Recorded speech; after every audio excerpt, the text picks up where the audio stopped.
What's up? It's Joe Herrera, and I'm here with the one and only Katie Day. We're going to talk about collaboration versus competition and why we choose collaboration while it seems like the rest of the industry focuses on competition. Let's check it out. So, what does collaboration mean to you? What role does it have in your business?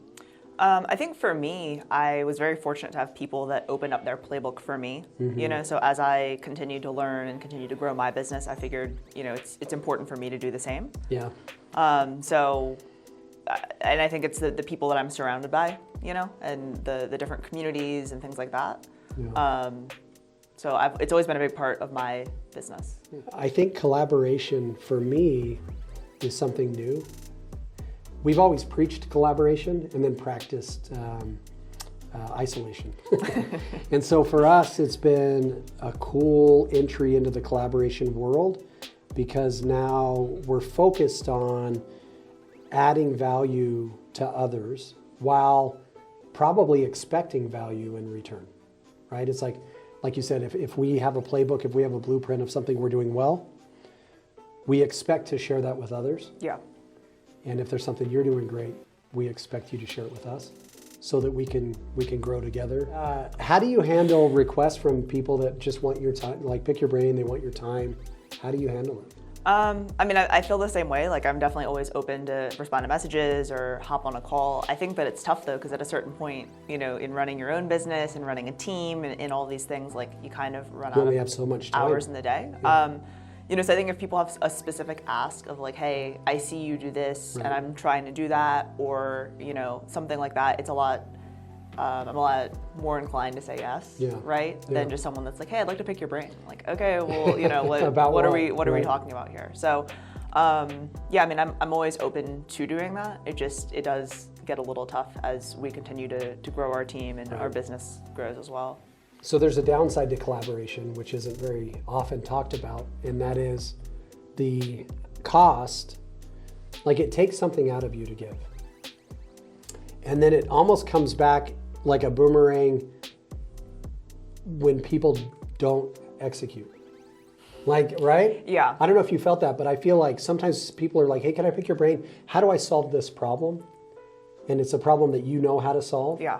And you tell them how to solve it. Yeah. And then you bump into them 6 months later and they're still dealing with the same thing. So how do you handle that downside of collaboration, which is you are who you are because of your specific life experience, talent, things like that? Yeah, that's tough, right? I think that it's frustrating if someone asks for your advice and then doesn't choose to follow it. Yeah. But I also think that's part of the I'm willing to open up, kind of what we do, because I know that not everyone's going to implement it, to the same extent that we Right. do. But yeah, it's frustrating. There's really not a ton you can do, but I guess if someone keeps asking you for your help and doesn't implement, you can just be hey, it's on them. Yeah. So yeah. where do you see the industry going as far as collaboration? It almost seems like we existed as independent cultures, and then all of a sudden the world is getting smaller and smaller. So it's almost like collaborate or fade into oblivion. Yeah, I'd agree. I think that not only in kind of a bigger picture, but even if you get super tactical in with listings and stuff, Yeah. and the agents I'm sure here in your local market that are collaborative and friendly and all that, you guys can kind of talk to each other about listings that are coming Right. soon and get your clients into things versus, the agents that want to keep everything to themselves. I love the Instagram videos that show kids from different cultures running to each other. They haven't learned to hate yet, right? Yeah. I think in real estate, agents start out very collaborative. How do we deprogram the isolation principles that they've learned and help agents understand that collaboration is the key? I don't know, that's probably a loaded question. Yeah, right?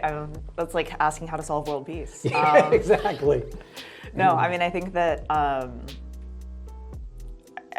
leading by example is something that's key. Right. Because I think for certain people, you're never going to be able to show them Sure. how to collaborate, or that collaboration makes more sense, or Right. that that's a better way. So I think that leading by example and trying to always be collaborative is the first part, and then from there, I don't know. Yeah, I'm just so grateful you're here. I'm really grateful for our developing friendship. We didn't know each other 6 months ago. We knew of each other maybe 4 months ago, and now we're collaborating and talking. And I just think, like you said, I think we're trying to set the example to say there's no financial gain for either of us in this, other than if I'm doing something well that I could help you with, and you're doing something well that you could help me with, then our worlds become bigger. I have family in Houston, you have family in Vegas, and it just becomes a really cool environment. So I'm happy to have you here. Yeah, thanks for having me.